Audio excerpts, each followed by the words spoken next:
Well, this just doesn't feel right. We should all just go back home, I say.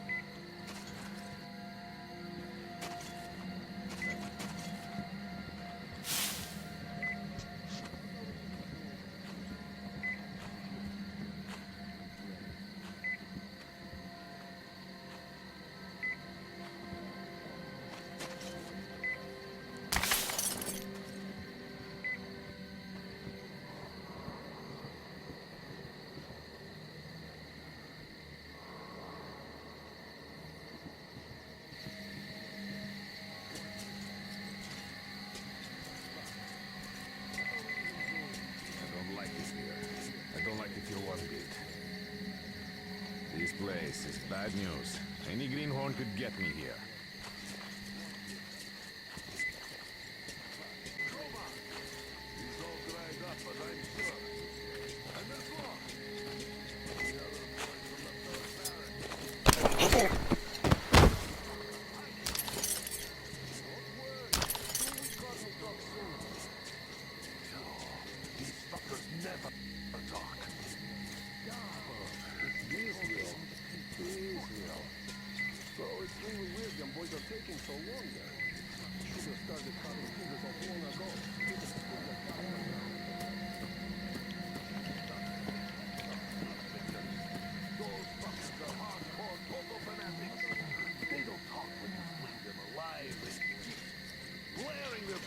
About exams and teachers. What the hell's up with that shit, I wonder? Yes, that's fucked up. I wonder, why is it all quiet there? Out of fingers? Hey, Bull! Cut their dicks off now or something! Yeah, cut them off! We've got to find out before the other fuckers come here to check up on them! Wish we could just get out now. Well, they won't start shit with us open. The boss doesn't know there's a brothers hiding in the forest. Fuck! So, what do we do now? Stop these two and go back home? We should bring all the boys here. Are you serious? We came here to show we could take them.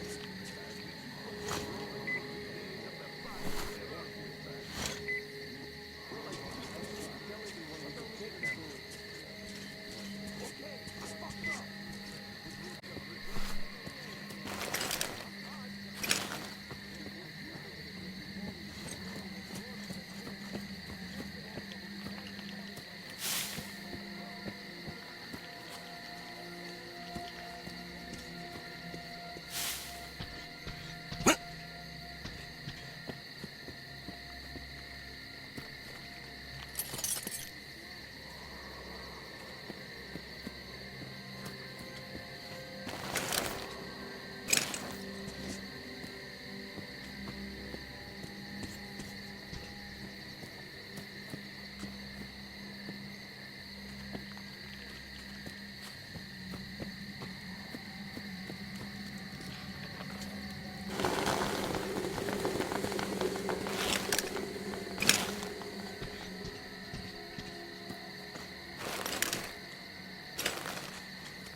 to get me here?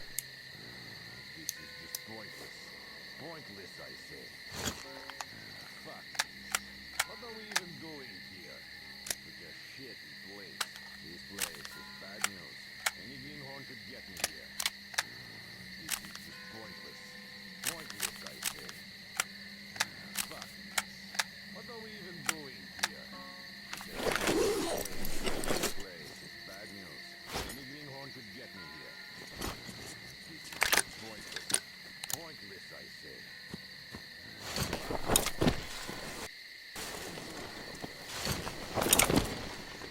This place is bad news.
Freeze, Drifter!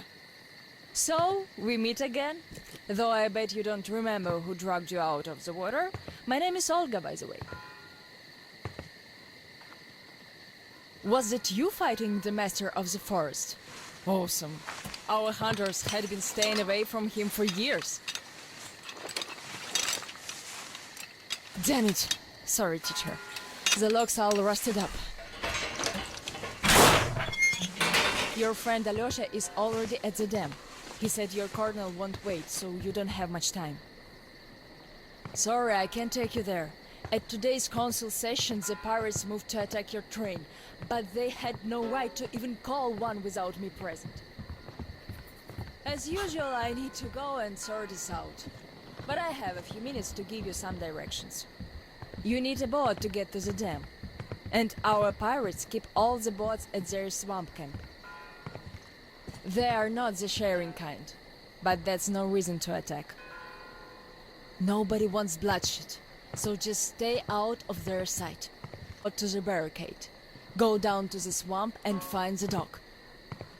That's where Alyosha and I took the boat from. Teacher, forgive me. There are some left, but be careful. Well, Drifter, take care. And don't make me sorry I helped you people. Tell Alyosha I said hi. I'll stay a bit longer to tend to the grave of the teacher.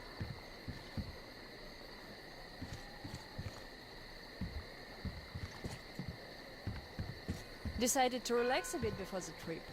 That's a good idea.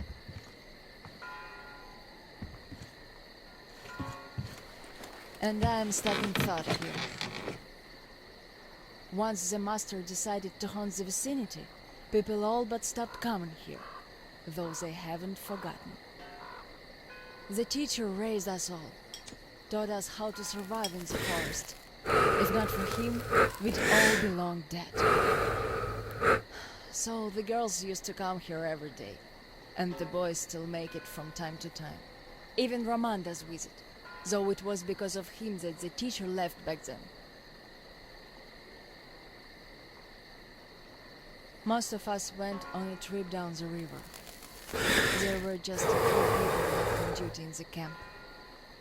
When we came back, we found it raided by bandits. It still pains me to remember the scene. Can't even describe it. Once we and the younger group were done crying, the teacher was digging the graves up. The elder boys were nowhere to be seen.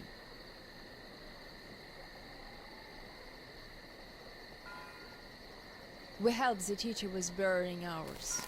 It was dark already when the boys returned and sat around the campfire. Roman was so covered with blood.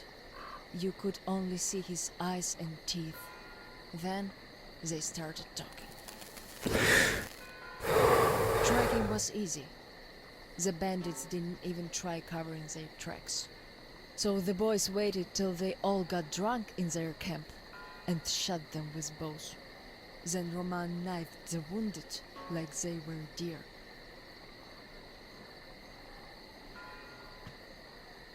The teacher just sat there listening. I can still see his chin tremble. And he didn't say anything. Anything at all. They understood what he meant anyway.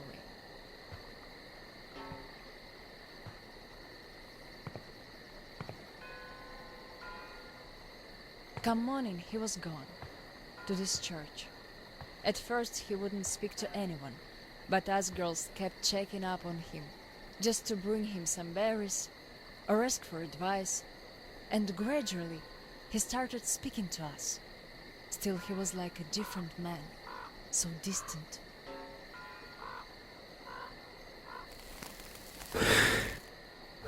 He never talked to the older boys anymore, though he'd reply to their letters, and to the rest of us who'd keep visiting him, he would always say we had to become their conscience, keep them from becoming monsters. But how do you do that? And they didn't stop at that either. Started calling themselves pirates, made the floated lumber mill in the swamp their private HQ. Then they started hanging bandits from the posts, calling them musts. One day they took about 10 bandits alive and used them to test all the boys. Made them kill the bastards. None of ours could do it. And they all got called cowards for that. And then got ostracized. That's how the pioneers came to be.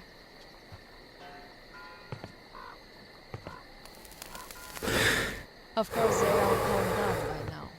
They're talking to each other, at least. But back then, only Luda and I could speak for the teacher at the council meetings.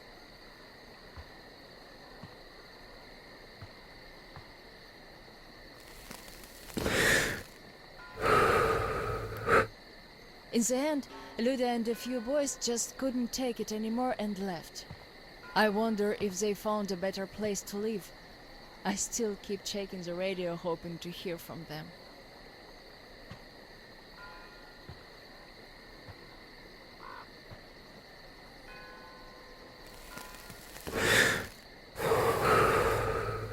The teacher hoped too, but that hope didn't last long. They left in July, and in September he shot himself. That seemed to get through to Roman. He got calmer. Some of the elder guys went over to the pioneers. After all, the important thing is that we stay together. So now I have an important voice at the council. 'Cause I can kick ass if they don't listen.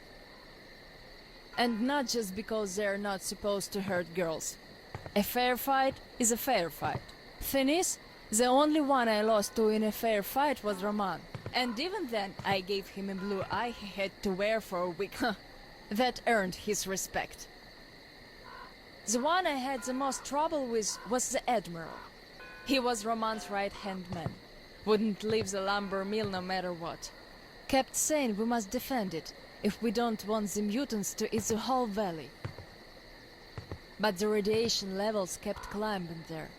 Roman checked it with the counter himself. So at one council meeting, Roman and our instructors had everyone vote against the Admiral, and the pirates went on to build a new fort near the shore, where it's still okay to stay. The Admiral would have none of that, so he and his most hardcore flunkies stayed at the mill. I never heard from them again. Radiation's not to be played with. The teacher didn't warn us all for nothing. So now, without the Admiral, there is nobody who'd dare give me any trouble in the council. I'll put a leash on them tonight, all right. Don't you worry. I just need some time to gather my thoughts. I don't like politics, really. You could listen to the teacher's diary if you like. He kept recording it, as if he knew. Yes, I must have heard it 100 times already, and still, we let him down. We really did.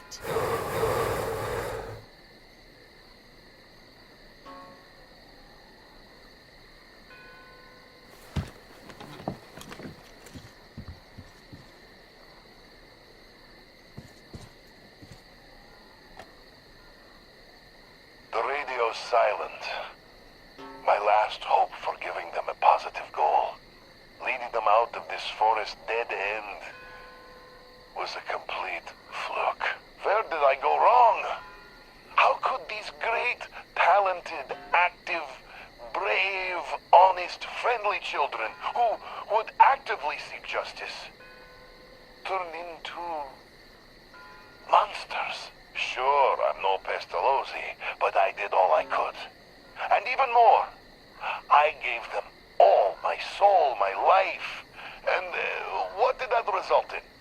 A society of shut-ins who only respect strength and are no less cruel than the bandits they fight. Yes, some of them kept their purity, shrugged off the bad influence, and ended up leaving. I gave them all the fuel I had. But how few they were. Most changed. Could it be that in this world, that routinely changes even the harmless animals into nightmarish freaks, mankind simply has no future? What is there to hope for? What's the point of even going through the motions anymore?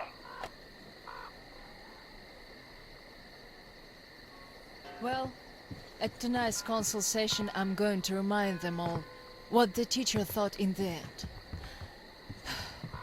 I'll give them a piece of my mind.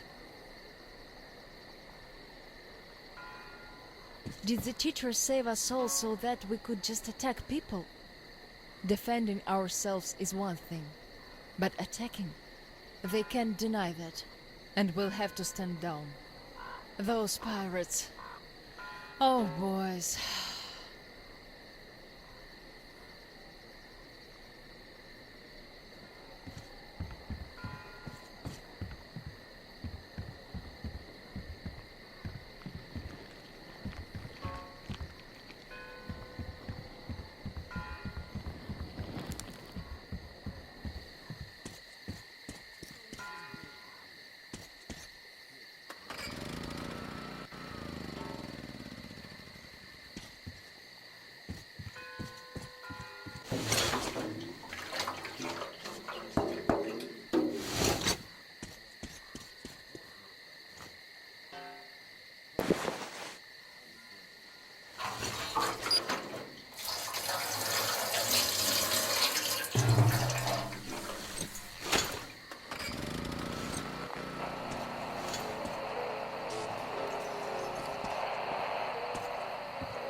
Ugh.